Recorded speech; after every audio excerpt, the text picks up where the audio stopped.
research, position Coimbatore as the gateway of research in Ayush sector. The reason is many of the strong institutions in the Ayush sector, whether it is Ayurveda, whether it is yoga or Siddha, it is headquartered in Coimbatore.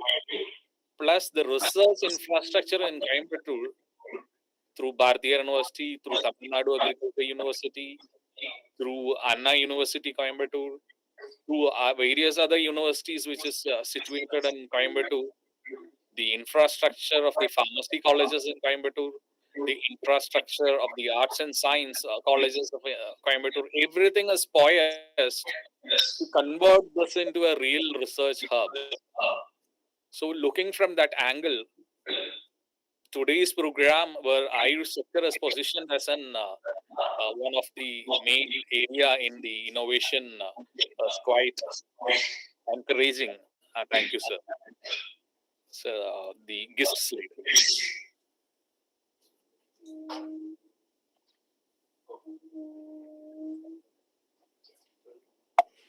Okay, sir. Yes, yes. You can come to the guest slide. Next slide. Yeah, this is what I was trying to say. Why Ayush sector? What are the opportunities in this sector? Then we'll speak about the policy changes. Then the possible areas of innovation. Then what are the challenges in this sector? Then we'll discuss on what is next. And we'll come to scope of pharmacy. Next slide. What is innovation?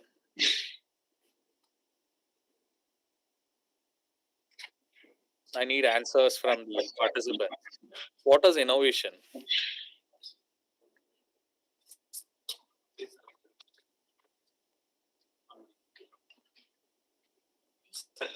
Hello. Yeah. Actually, we have mute all the participants. Okay. I think they can respond in chat.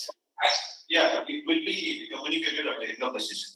Okay, fine. Okay. I was trying to be little interactive because it is very difficult to speak on online programs. Okay. Then let us discuss at the last. Okay. So what is innovation?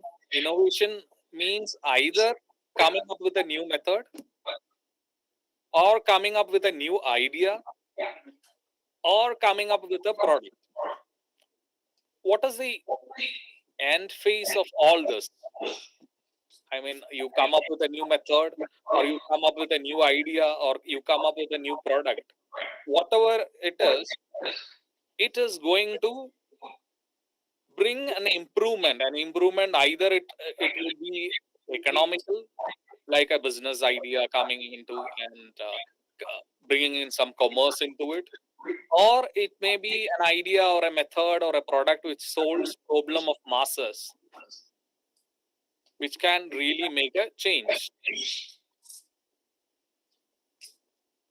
This is what is the definition of an innovation. So when you think about making an innovation, you should all know that you can innovate an existing method by making into a more cost effective or faster method of whatever you're doing. If you think from the pharmaceutical perspective, just assume you are manufacturing some drug, and if you have a new method to synthesize the same drug in faster way, that is a new method, that is an innovation.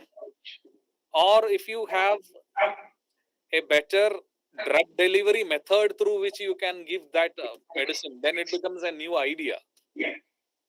Or altogether, if you have a new product, a new drug and IT which you can use for that same disease condition, then it becomes a new product.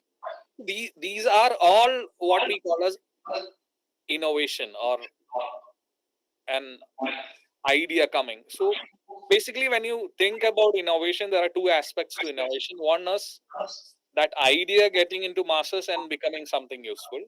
Other is that idea bringing in some revenue or resources so that it brings in a lot of opportunities for people. It brings job opportunities. It brings economic viability. It can help many people. This is the two aspects of innovation.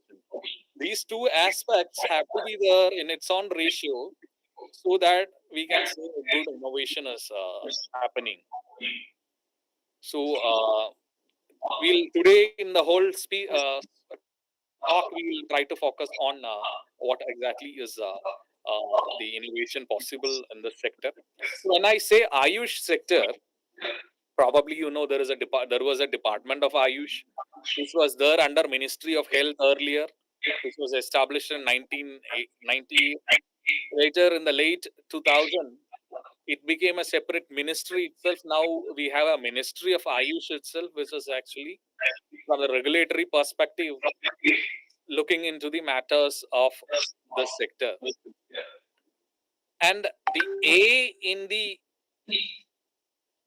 Ayush actually represents Ayurveda, Y represents Yoga, U represents Unani, S represents Siddha, H represents homeopathy, and there are some other aspects also like Sorigapa, which is the national medicine of Bhutan, which is also practiced widely in the northeastern part of India, also included into it. Although the term Ayush, it is not represented, but there are other sectors also. And one big news about what we are looking today, the sector has got. You all know WHO. WHO and ICMR has become very famous now after COVID has happened. Every day you open the newspaper, you will see either WHO or ICMR. It was recently in the sense as the last month, the international headquarters of traditional medicine. WHO has decided to start it in India, and it was inaugurated. The stone laying ceremony of the office happened in Gujarat, Ahmedabad, basically. I mean, not Ahmedabad, in Jamnagar, in Gujarat. So the traditional medicine sector of World Health Organization is going to be headquartered in India. And when I say traditional medicine, it also includes Chinese medicine, Canadian medicine, Tibetan medicine, all the traditional medicines throughout the world, African medicine. There are a lot of traditional medicine sectors, and the headquarters of that is going to be in India. So I think as Indians, and especially as pharmacy students who are into healthcare, you all should be proud that India is now the headquarters, the world headquarters of the traditional medicine sector. Now coming to the informations which I have given on slide, I have tried to get the statistics of the possibility of the businesses in this sector, because it is economically viable sectors which would actually will have plenty of fund for innovation. The other side of the innovation is an idea or a new method or a new product always needs to be funded. There has to be some fund which actually can take this innovation ahead. So I am trying to explain in this slide why an innovation in Ayush sector has every possibility of getting funded.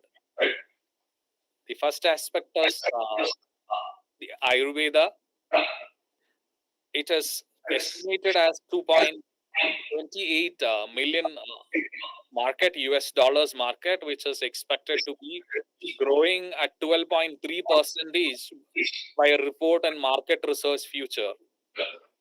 And there are many reports in this sector. Some reports even predict a growth of up to 26%. It is stunning when you say 26%. It is quietly stunning. And the yoga market size, which had been growing in the past 10 years, is also expected to continue to grow at around 9.6% to 12%. And if you look into homeopathy also, it is going to mark a growth of around 8%. The market research specific values of Siddha and Unani was not available because all the research is available now in Siddha and Unani also always speaks about the market potential of Ayush sector.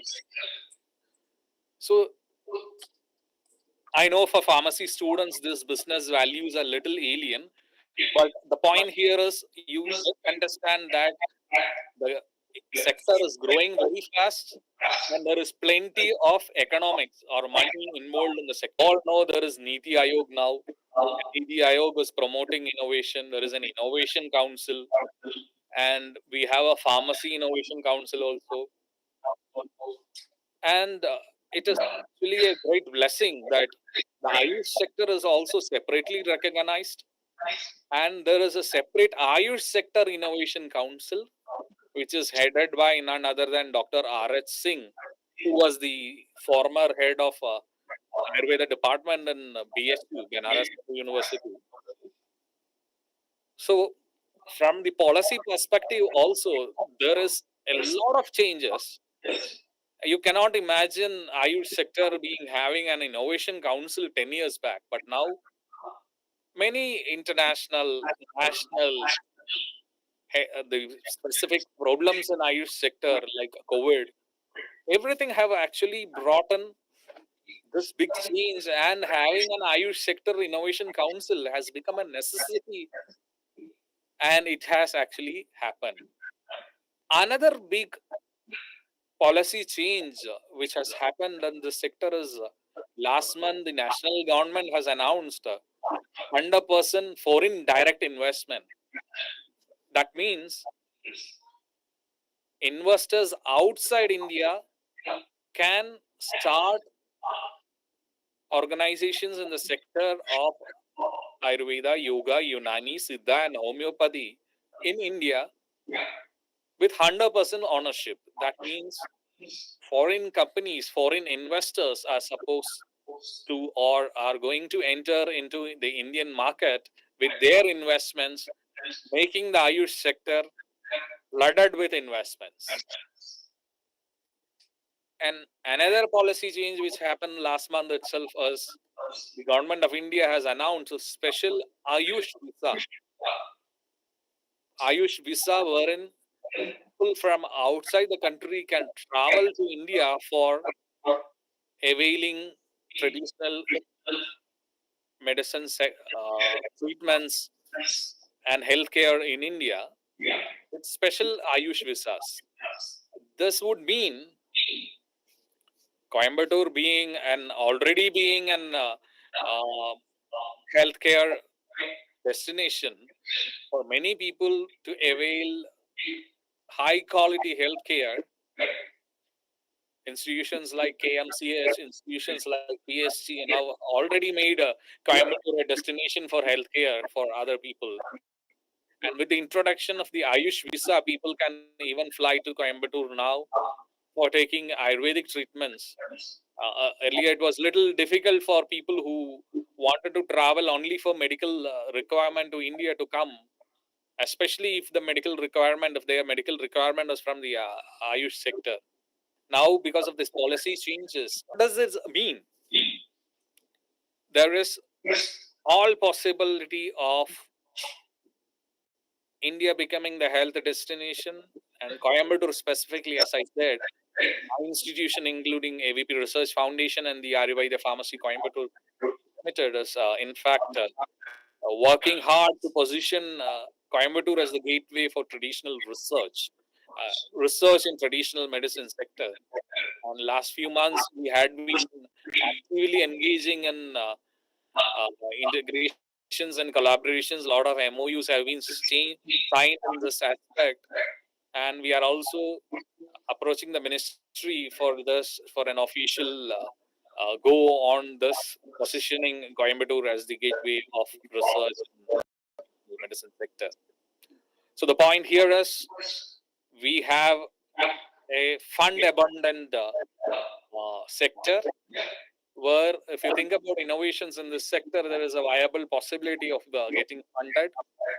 And we also have this slide explains we also have a very friendly policies coming up helping these innovations to get support of the government missionaries. Even the government of Tamil Nadu has actually taken up a lot of initiatives in this sector, especially startups. There are many startups which is working in Tamil Nadu, which is specific in the Ayush sector. One of the best example is the startup which has come up in Banariaman Institute of Technology, Satyamangalam, which focuses on Ayush sector. Now, when you say innovation, what are the areas of innovation within the Ayush sector? I've divided into four. One is services, second is products, third is processes, and the fourth is tools and aids. So when I say services, what does it mean? Hospital, a doctor treating a patient is actually a service being delivered. There is a lot of possibilities of innovation in a service being, for example, telecommunication have brought in something called as telemedicine. Possibilities of telemedicine in Ayurveda, the diagnosis of a patient in Ayurveda actually required a face-to-face consultation, wherein the physician actually has to touch and feel the body. They measure the nadi, which is a loose translation of pulse. It is not pulse actually. It is known as pulse diagnosis also. So the physician has to feel the pulse of the patient, and there are so many aspects when it comes to service sector, which had in the past prevented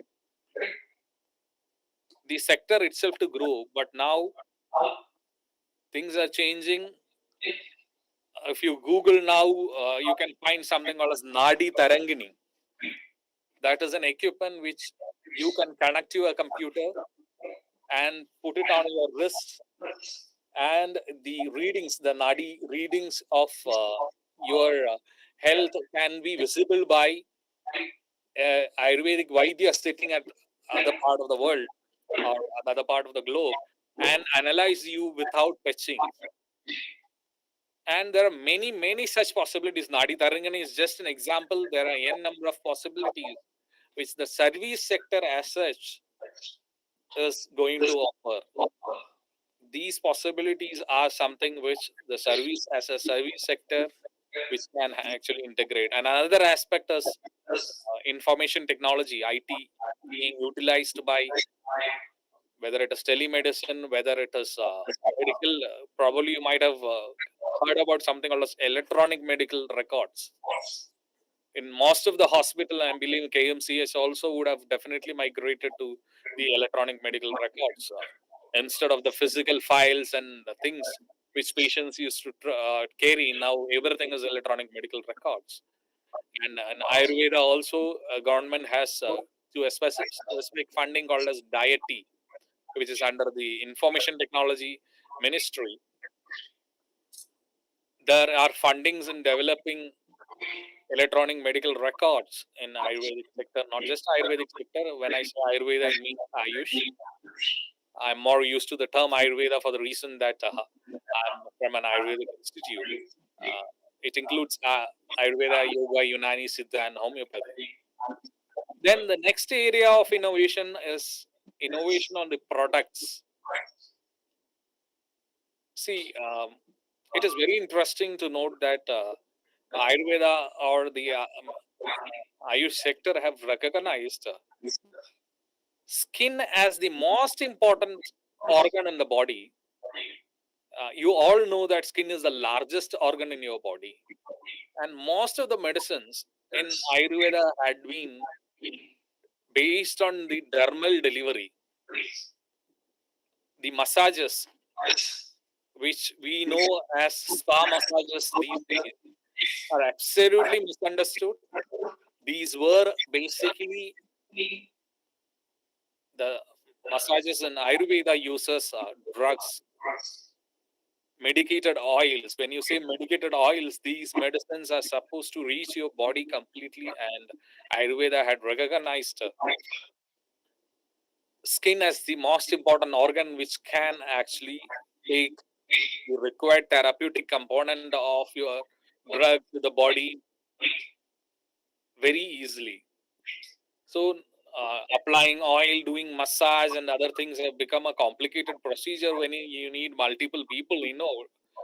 Now the same oils and other things at multiple levels have started coming as scaffold based patches, wherein the same medicines which was delivered through massages can now be delivered through patches. I know, being from pharmacy college, you all know what is patches. It's a latest trend in the drug delivery. Having said that, that doesn't mean that that is only innovation that is happening in the product sector. You might have seen advertisements, bottles changing, a bottle with a comb where you can apply oil directly on head.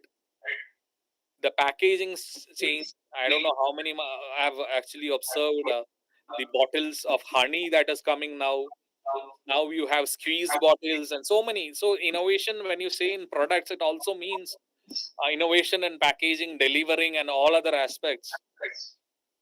And the drug delivery routes in Ayurveda is also interesting. As I said, skin is there, and of course, oral drug delivery is there.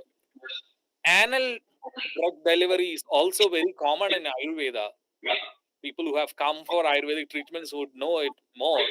So innovations in way like anal drug delivery. One difficulty now is you need the assistance of the therapist or a doctor to do it now. But now equipments are being developed wherein self-administration of anal drug deliveries is also possible. So these are also another innovations which is happening in the product sector. And coming to processes, when you talk about Ayush medications, it's all about processing. It is as complicated as any other cooking, where it is similar like a hotel industry. There are a lot of requirements, right from chopping, grinding, paste making, cooking, boiling, steaming. All this, there is possibilities of innovation in the instrumentation. There is possibilities of innovation. For example, decoction. A decoction is a kashayam, or that awful tasting medicine which your grandmother or mother gives you by preparing at home. Nowadays this has been spray dried, converted into powders, and then into tablets. So processing has n number of possibilities. Now you have oil which has to be consumed, coming in gelatin capsules. Um, the processing level innovation is now in. Recently there was a project wherein I was supposed to be a reviewer which is coming to the ministry, and there were many projects which was called as DIY projects. DIY in the sense do it yourself. So do it yourself kind of medicine preparation kits in Ayurveda has also slowly becoming popular. These are the possible areas of innovation in the process sector. Then the next is tools and aids in diagnosis, tools and aids in delivering the treatment. When you say procedure-based treatment, which the WHO recently have coined this term to indicate massages and other therapeutic processes like Vasti, Pirchil, um, Nasyam, and all is now called as procedure-based treatments, PBT by WHO. You need tools and aids for its application, for applying oil, things like that. In diagnosis, Nadi Tarangani is one example. Um, there are 10 methods of diagnosis in Ayurveda, which is all now calling for possibilities of innovations. Now, ready to refer materials are there coming in, cloud based information hubs are coming. There are apps wherein AVP also had become a part of an app called as Brivia, which is downloadable in Android now, which actually gives details of drugs used in Ayurveda. all the non-phytochemicals present in that drug, what are the varieties of it, what are the varieties of products in which it has been used. And one more thing which I would like to clarify is why innovation is easier or starting a pharmacy in Ayush sector is easier, because there are two classes, or I should say three classes of medicines. One is classical medicines, the other one is patent or proprietary medicines, and the third one something in between. When I say classical medicines are those medicines where the formulations is already known, and the formulations which is already in use in Ayurveda, which is explained in the classical Ayurvedic or whether it is Siddha textbooks. In Ayurveda, it is available in Sanskrit. In Siddha, it is available in Tamil. All this has been included into the Drugs and Cosmetics Act.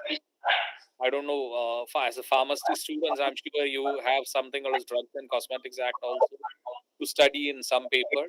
In Drugs and Cosmetics Act, there is something called Schedule 1, where Schedule 1 includes a list of textbooks which is already approved, wherein formulations in Ayurveda, Siddha, and Homeopathy and Unani is actually mentioned. So these formulations are called as open source formulations. In fact, I was the first person to use this term open source formulations in one of our editorials in our journal.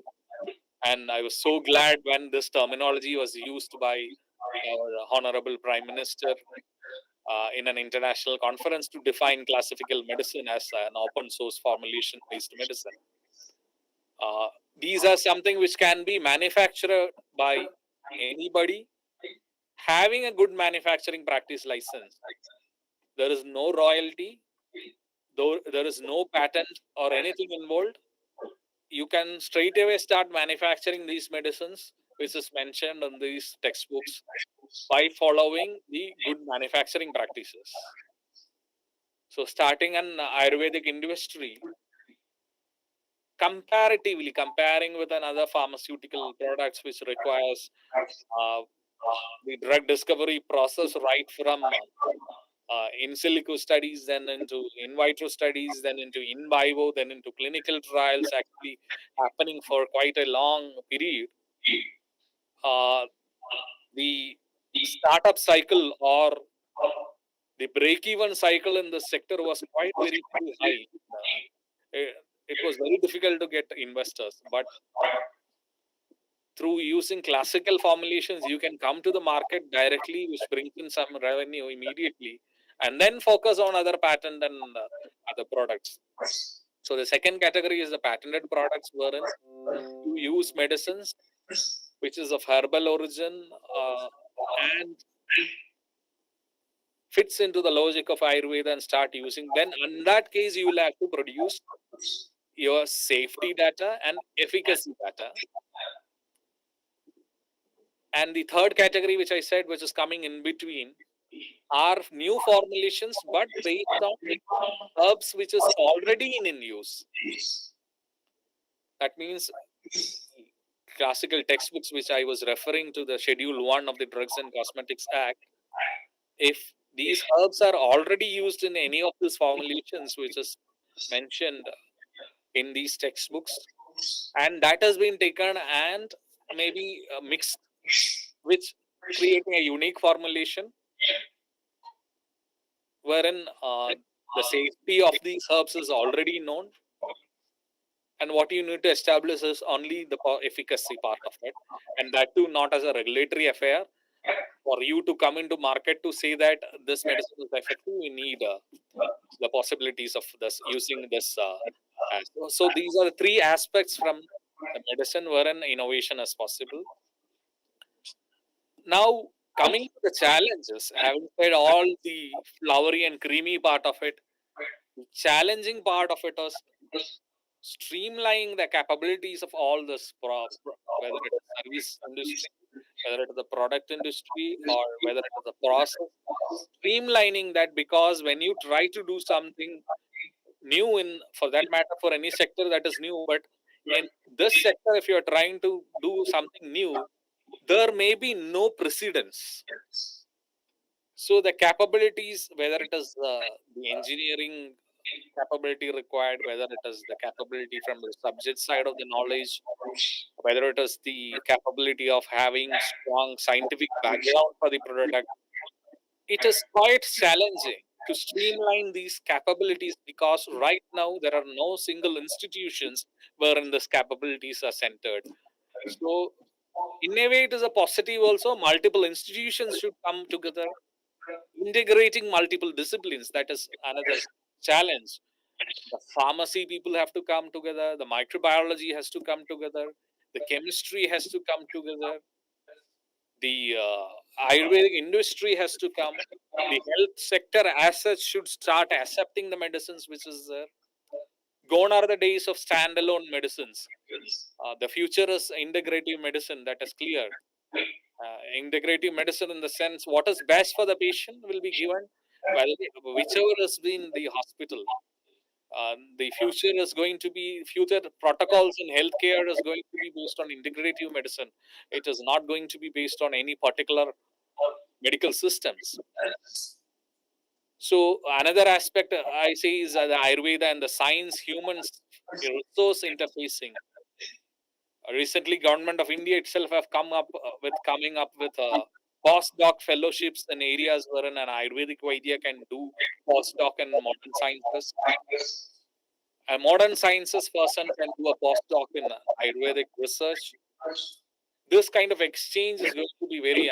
I'm very happy. Yesterday, when I was not yesterday, day before, when I was participating in the meetings of the Board of Studies of Avinashalingam University, the bioinformatics department there have included Ayurvedic doctors also into the eligibility criteria of PhD bioinformatics.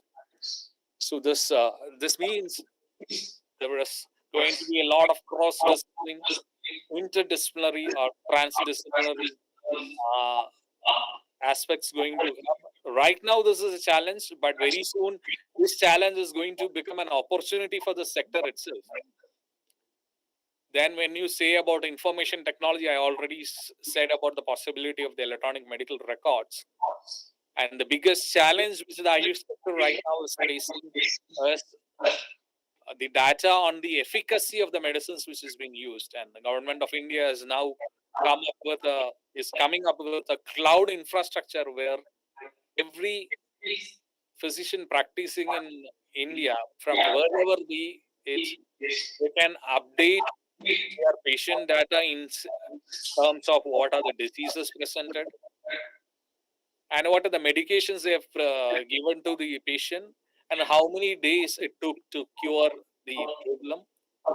This would mean a large data is going to be gathered from throughout the country in this sector.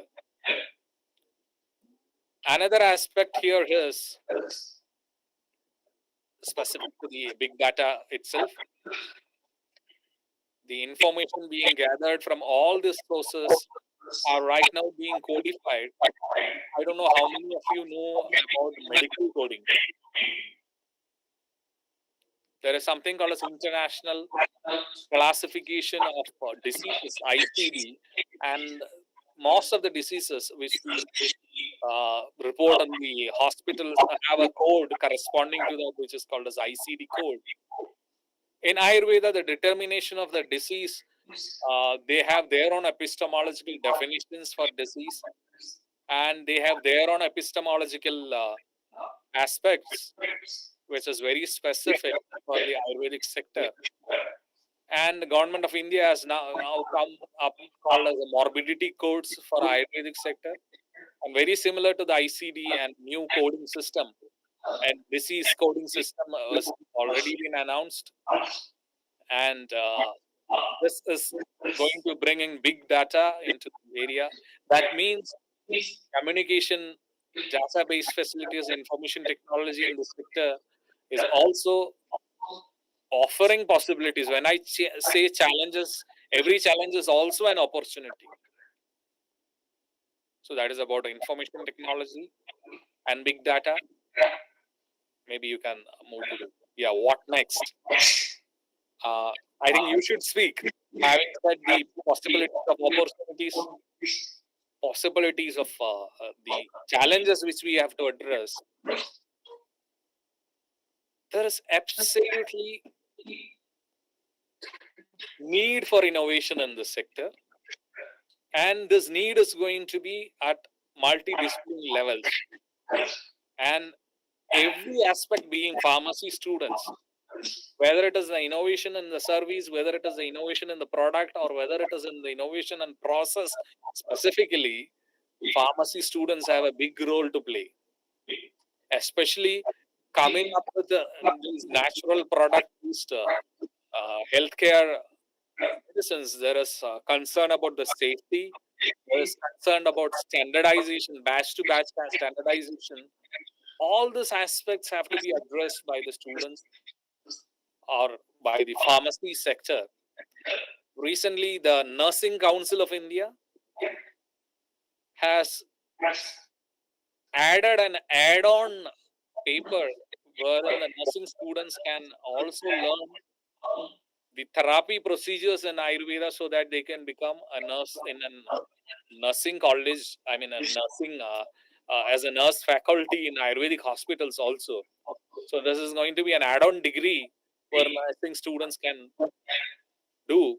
And in near future, I'm also going to see an add-on degree for the pharmacy students, wherein pharmacy students can actually learn about the Ayurvedic formulations, and with this add-on degree, you can get into the pharmacy sector of Ayurveda.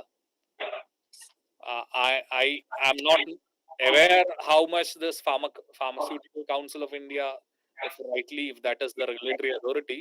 I don't remember the name. If that is the regulatory authority, probably it is high time they also start thinking about this add-on degree for the pharmacy students, so that the students in the pharmacy sector will have a larger possibilities and opportunities. Next slide. Scope of pharmacy in this sector. I have already said plenty about what is the scope, but one point which I would like to re-highlight is, you might have already known about something called as personalized medicine. You might have heard about pharmacogenomics, deciding the dosage, deciding the formulation for any patient based on the genetics of the patient. Ayurveda already had this concept, but at a different level. At that time, going to genetic level was not possible, but this variation from patient to patient was known in Ayurveda, and you should be amazed to know that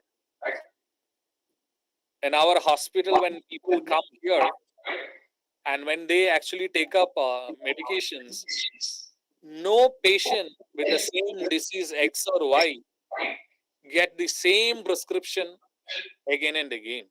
There is a high level of personalization required in the prescription. If the Vaidya is a Vaidya who is really talented, it is this personalization which makes them successful in their practice. And this personalization is all based on the phenotypic characters of the individual. There are a number of patterns. Based on the phenotypic characters, the Vaidya actually can decide which medicine out of the large pharmacopoeia which we have can actually be used in this patient or not. This level of personalization, I used to call it as a pharmacophenomics based medicine, which in Ayurveda, in Sanskrit, it is called as Prakriti. Probably you might have heard about Vata, Pitta, and Kapha, and various combinations of this Prakriti coming in, which actually becomes a decisive factor in the treatment and the medicine being used in the treatment.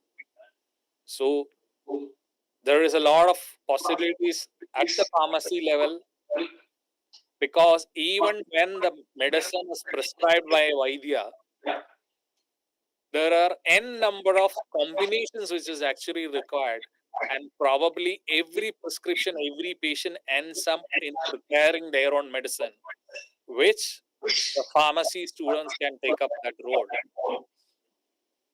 What has happened in the Ayurvedic industry is the Ayurvedic industry have tried to mimic the modern industry, and it has come out with centralized pharmacy systems. Even AVP is owning a company which produces more than 450 products in this sector. But in the process of actually taking up this centralized production, what happened is the actual logic of Ayurveda has been diluted. And this has now been recognized by the people in this sector. And the future of Ayurveda is going to be decentralized, smaller production facilities wherein there is high possibility of personalizing each prescription. In fact, Birla Group had already come out with an instrument wherein you can feed in at least 18 type of the different herb combination, 18 to 28 different herb powder combinations, and when you electronically give the message of which and which has to be combined, it combines and it gives a new tablet in the combination which you actually need, and the tablet comes out as a ready tableted one when you actually press this combination in front of the patient and comes out. Somehow it has not become very popular, but I see a big future in such an area, and in this aspect also pharmacy students have a very big role. So thank you. Probably we can go to the discussions now.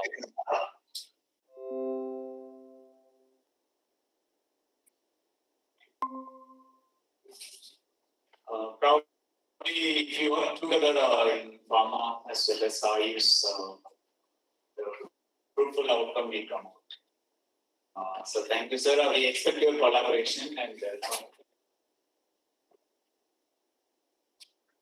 any doubts?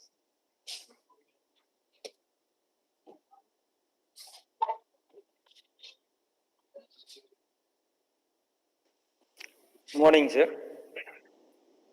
Sorry. So I have one small doubt. Actually, can you hear me, sir? So once again, other sir, once again. No, I just want to ask interactive session. Yeah. No. He has to join.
Yeah, I'm sorry, the network disconnected here. Okay. Sir, you told about the patches for pill. Can you hear me, sir? Yes, I can. So actually, then if you deliver oil through patches, what about the massaging? Massaging doesn't help for anything or what? If you use Yeah. patch, you don't do Actually, massage. actually, there are two kind of aspects for massage. the massage done in Ayurveda is not for the effect of the muscular massage. That massage and therapeutic massage is very different.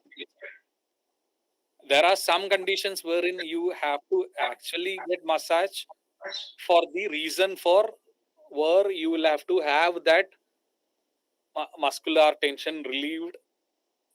And there is another massages which is specifically which is working as a process wherein the drug is being delivered to you.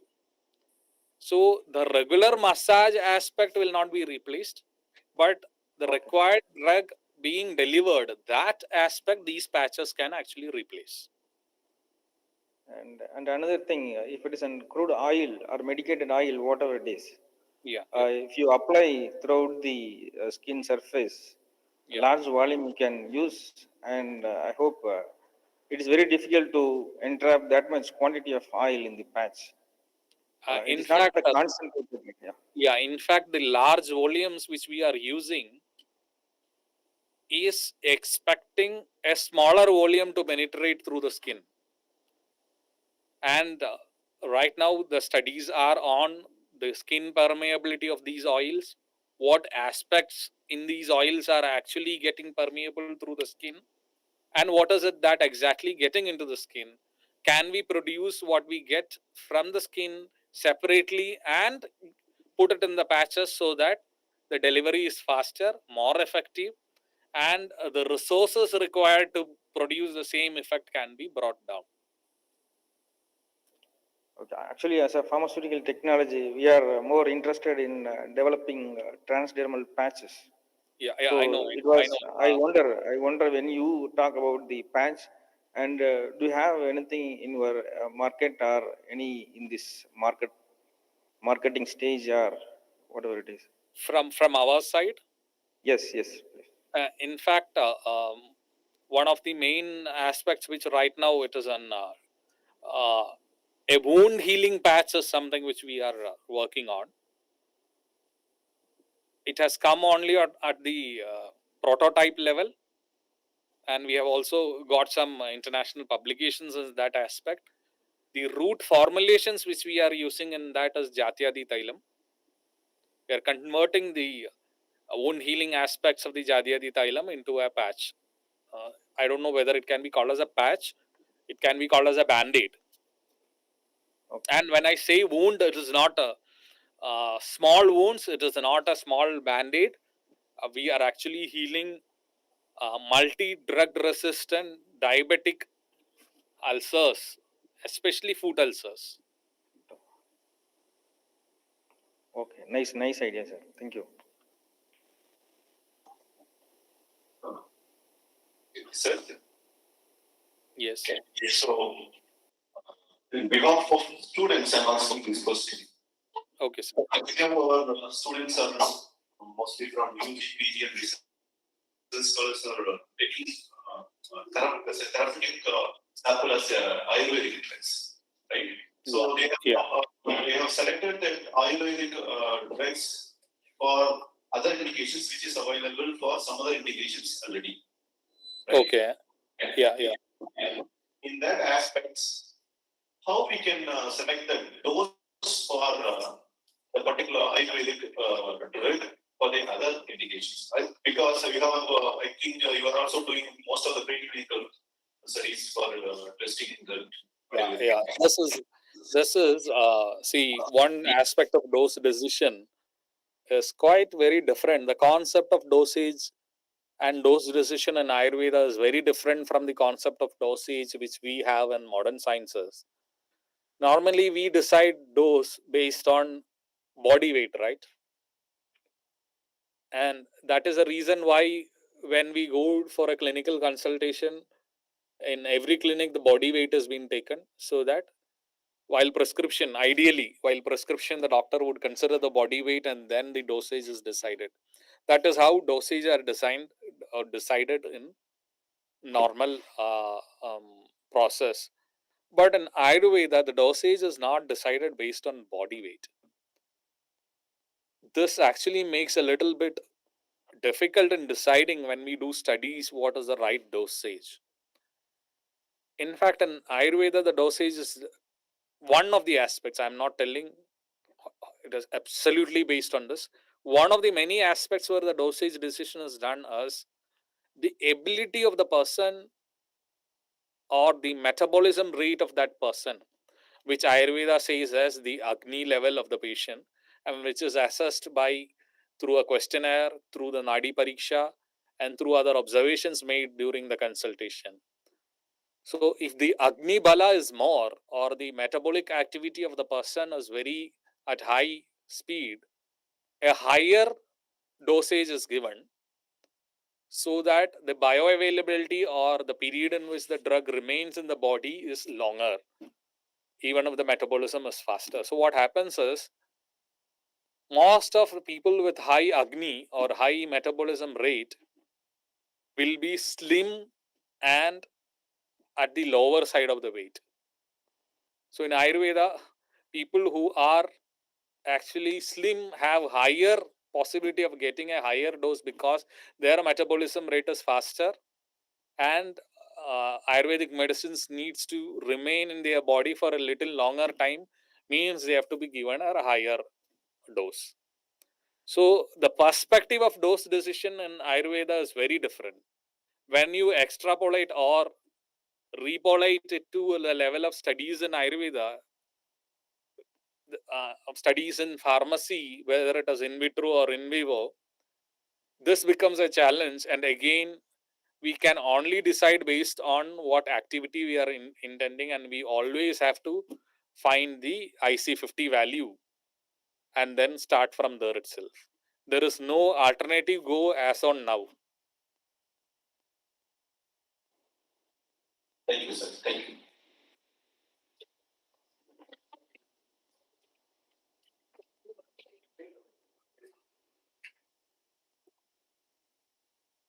So good morning, sir. Yes. Yes. Sir, I am Shubhanan DK from KMC Pharmacy. Sir, in innovative sector in oil department, you have focused mainly for different departments or different sites like services, process, and then tools and aids and other things. So I hope so. In a traditional way of medicine, there is three things you have highlighted, like Vada, Pitta, and Kapha. So every formulations we are formulating based on the all old traditional methods, like sir. They have certain things like that, any poetries or anything like that. They have certain procedures to make any formulations for a particular type of disease or any treatments. So in creating any innovation in that area, it is something about dividing or something distracting from the old area. It may be possible or it may be right in that consensus. See, again, coming to this point, there are multiple organizations in Ayurveda. There are few herbaceuticals, I'll call them as herbaceuticals, wherein they have tried to find the active principle of this herb or the active activity of this herb and focus based on that, leading creating medicines which they call it as antifungal, or they call it as antipyretic, they call it as antibiotic and things like that, and then it is marketed still as Ayurvedic products. That is one aspect. But a company like Arya Vaidya Pharmacy always looks into the Ayurvedic epistemological thought of that. For example, fever. The medicines used in fever, we call it as antipyretic, right? We, in the sense from the perspective of science, we call it as antipyretic medications. But for an Ayurvedic Vaidya who is giving it in a classical form, for him it has to be Amapajana. Amapajana means a medication which removes the blockages, which allows the unwanted particles. You can consider it as a foreign body or the digestive waste created from the body, so that their normal process is restored. So, for an Ayurvedic Vaidya, the Amapajana activity of the drug is more important. And they prescribe based on the Amapajana activity. This drug may or may not have antipyretic activity. Most of the time, it has also shown antipyretic activity, but That doesn't mean that a medicine which is used in fever in Ayurveda, if in experiments doesn't show antipyretic activity, it doesn't cure fever, or Ayurveda it calls it as jwara. And any inflammation in the body, whether it is a physical inflammation or whether it is in terms of chemo inflammations, whether it is considered as jwara as, and there are a group of jwara hara medicines. Jwara hara means medicines which actually reduces jwara or inflammation in Ayurveda. All these are used in treating and management of fever. So coming to a question, when you create a new product, you can actually think in both aspects. If your innovation is for an herbaceutical product or herb-based product, you can think about the antipyretic activity or antibiotic activity or whatever it is. If you are thinking about a holistic Ayurvedic product, a classical Ayurvedic product, you can think it from the Vata, Pitta, Kapha perspective, wherein you may need a help of an Ayurvedic physician also. Just to explain your question, our former medical director in Aryavaidya Chikilsalayam in Coimbatore, Ramanathapuram, the Dhanvantri temple is located, which is the easiest location here, which I can say. He has passed away. His name was K.S. Warrior. Once in an international forum, he was asked whether paracetamol can be used in Ayurveda. The answer which he gave was yes, provided the rasa guna virya vipaga of paracetamol is known, and Vaidya can treat based on Vata, Pitta and Kapha. If you can estimate the rasa guna virya vipaka, this is rasa guna virya vipaka is the Ayurvedic definitions of the properties of the herb, and they will define it based on how it works in a Vata person, how it works in a Pitta person, how it works in Kapha person. So if you can define the rasa guna virya vipaka and how it works, the Vata, Pitta, Kapha, if you know that of paracetamol or acetaminophen, then you can use in Ayurveda. That was his answer. So that means drugs, there is no difference. The difference is only on the epistemological approach in which how these drugs are used. Have I answered your question? Yes, sir. Sir, and another question, sir. Yeah. Sir, in pharmacological term, we can say that the synergistic activity of a drug will be combining two things, right, sir? In the What activity?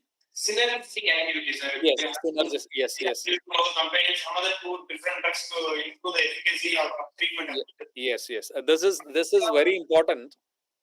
By means of taking any scaffold, like as you mentioned, any scaffold for wound healing or different things, we are actually combining the Ayurvedic product in any different formulation aspect, like any scaffold or any wound healing patches for treating a diabetic wound ulcers, like that.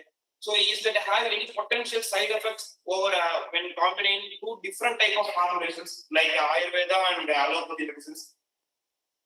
This has to be studied. And having said that, let me also tell that there is a popular belief that Ayurvedic or Siddha medicines are side effect free. That is not true. It is the dosage which decides whether it is side effect free or not. And Ayurveda in its toxicology, Ayurveda has a separate branch in toxicology. It has clearly says that anything available in this world is a medicine and also has toxin. It depends upon in the concentration, what concentration you use. For that matter, no Ayurvedic drug or Siddha drug, be it, you cannot claim it is side effect free. I'll give a clear example now itself. Maybe you all know about Triphala. Triphala has suddenly become very popular and people have started using it like a over the counter medicine. And people have started using it regularly. We regularly get patients here because of overuse of Triphala. Ayurveda has never advised to take Triphala on regular basis. In fact, regular use of Triphala will wash out the cilia of your small intestine. And this has been said in Ayurveda, and this is known in Ayurveda. And when you use an Ayurvedic medicine, please do not consume the over the counter available medicines from the supermarkets just like anything. Make sure you properly consult a qualified Ayurvedic Vaidya and get it vetted. This concept of no side effects, yes, it is no side effect, but when used judiciously. Anything used over and again. Another example is Kabasura Kudineer. People had been on Kabasura, instead of drinking water, people started drinking Kabasura Kudineer, which has completely spoiled the GI tract of many people. It has to be judiciously used. You cannot, and it's not so. Even Ayurveda doesn't say so. So thank you, sir. Clear.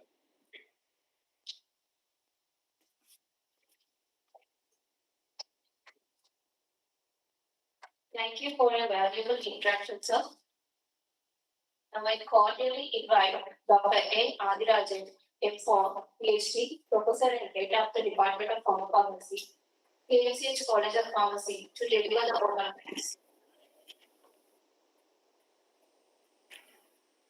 Very good morning to all connected in this event organized by Institution Innovation Council, KMCH College of Pharmacy. On behalf of IIC, I thank our most respected and beloved Chairman Dr. Nalaji Palanisamy and respected Madam Trustee Dr. Daumanidi Palanisamy for providing wonderful infrastructure and our and motivations. I thank our respected principal and KMCH College of Pharmacy, Dr. A. Rajasekharan, for his continuous support and encouragement. And I extend my gratitude to today's speaker, Mr. Sujit Ernest, Assistant Director and Scientist, AVP Research Foundation, Coimbatore, for his valuable and inspiring speech about Ayush and its current status in India. And though we have, our students have Ayush in their syllabus, they study fundamentally, basically about Ayush, drugs, and fundamental about the Ayurveda. And your speech gives a new insight to the students in such a way that there is a need of interdisciplinary for Ayurvedic innovations. And there is a very good opportunity in Ayurvedic pharmacy, like in case of personalized medicines, such things gives more insight and it helps our students, sir. Thank you for your valuable speech. And our special thanks to Dr. Venkatesh, Coordinator, IIC, Institution Innovation Council Coordinator, KMCH College of Pharmacy. And I also thank all the faculty members and students for your active participation. Thank you very much. Thank you, sir. Thank you, everybody. Thank you, the organizers, the institution, the chairman, the principal, and everybody of the institution. Thank you. Thank you, sir. May I request Dr. C. Shankar, M.Pharm, PhD, Professor and Head of the Department of Pharmaceutics, KMCH College of Pharmacy, to deliver the introductory note on the dais.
Very good morning, sir.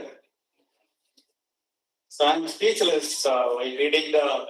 Everyone. Hi everyone. Can you hear me? Hello. Sir, yes, sir. Yeah. Okay. I would like to know. I'm in touch with Venkatesh and. Yes, sir.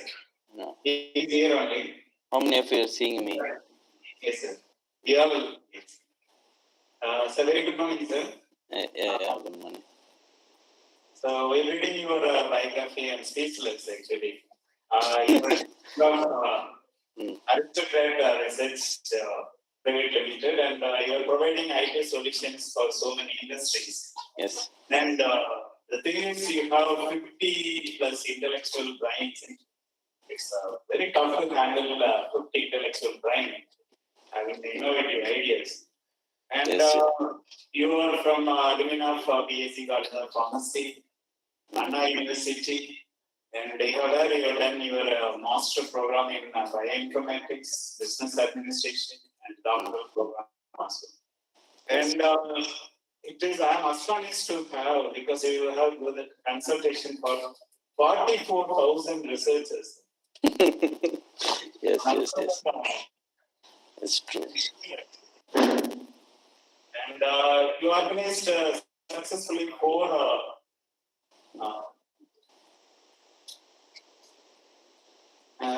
marathons in various cities, Chennai, Trichy, Coimbatore, for cancer and HIV patient. So you are taking social care also, sir. And you delivered more than 200 seminars, webinars. On behalf of KSH College of Pharmacy and Innovation Institute Council and AACT, I welcome you for this session, sir. Thank you, sir. Yes, thank you. Venkatesh, before moving into anything, I would like to see the situation. Actually, this is online, right? Yes, sir. I want to know. I want to be there actually. Before talking anything, I want to be there. So I would like to project anything.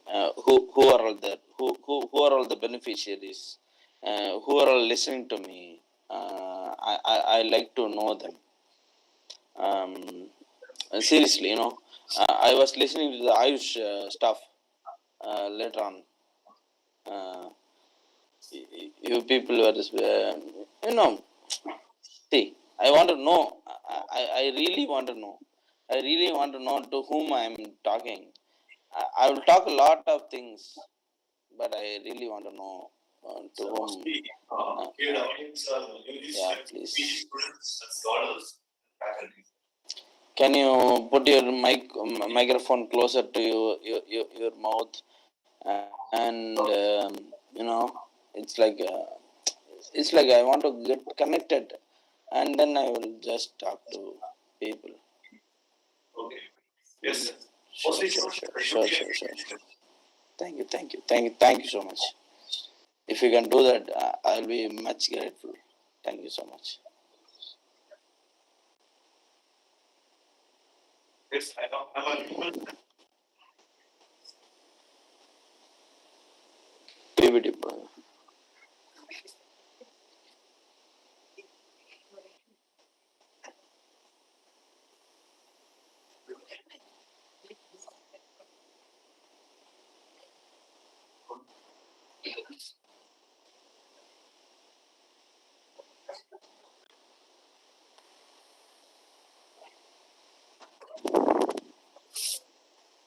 English. Can you hear me? Yes, sir. Yes, sir. You're audible, sir. Okay. I have projected my first slide, and this is what I am going to talk today. Okay, okay. You can proceed. But then the audio is quite. It's not, man. It's not like that, man. It's not like what I expect. So your voice is clear this side. I want your voice to be very clear to me, very, very dear to me. That is what I expect, please.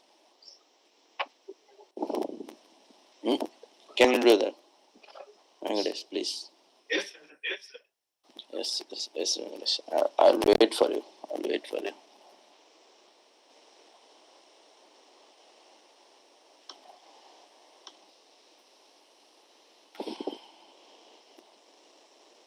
Okay. Okay. Can others can interact with me, like in messages, something like that. Uh, like if they post something, they should be able to type it out. Is the arrangement like that? It's not like I'm talking and they are listening. No, it's not like that. They have to have a setup where they will have to. Uh, I'm just asking. Is it okay, Venkatesh?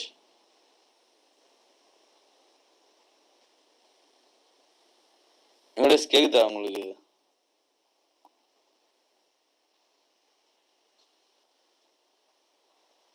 என்னைய பாக்குறீங்களா? Hello.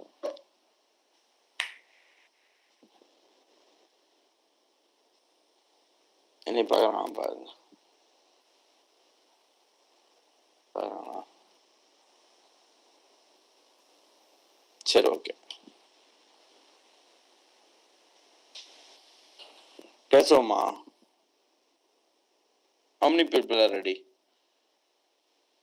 Type எஸ்ன்னு போடுங்க. ஒரு comment பாக்ஸில் எஸ்ன்னு போடுங்க. யா, please.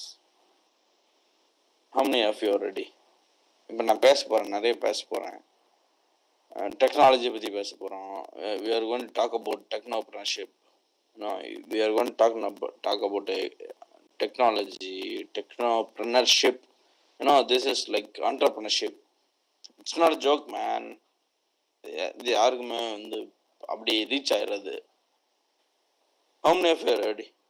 போடுங்க, ஒரு எஸ் போடுங்க பார்க்கலாம். At least you have to do a yes, right? போடுங்க. யாரெல்லாம் I want to see the interaction. இல்லைன்னா ஒன்றுமே நடக்க போகிறதுங்கண்ணா. இல்லைங்க,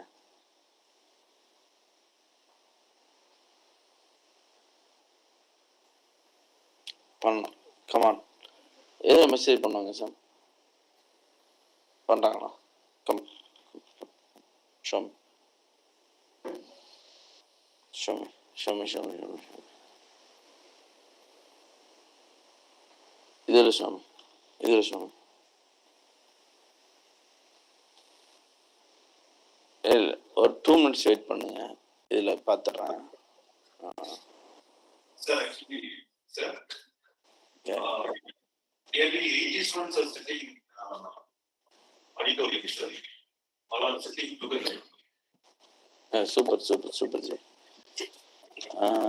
Arivukkarasu Ramasamy, super, thank you. Communication கேஎம்சிஹெச்சி, தேங்க்ஸ். சூப்பர் ஜி. எல்லாருமே போட்டிருக்கீங்க. சூப்பர்.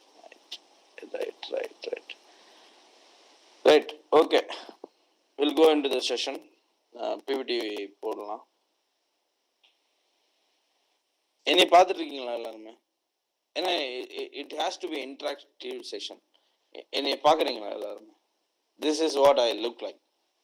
இந்த மாதிரி போடல தான் இப்படி தான் இருப்பேன் நான். எல்லாம் எஸ் போடுங்களா? Are you looking me?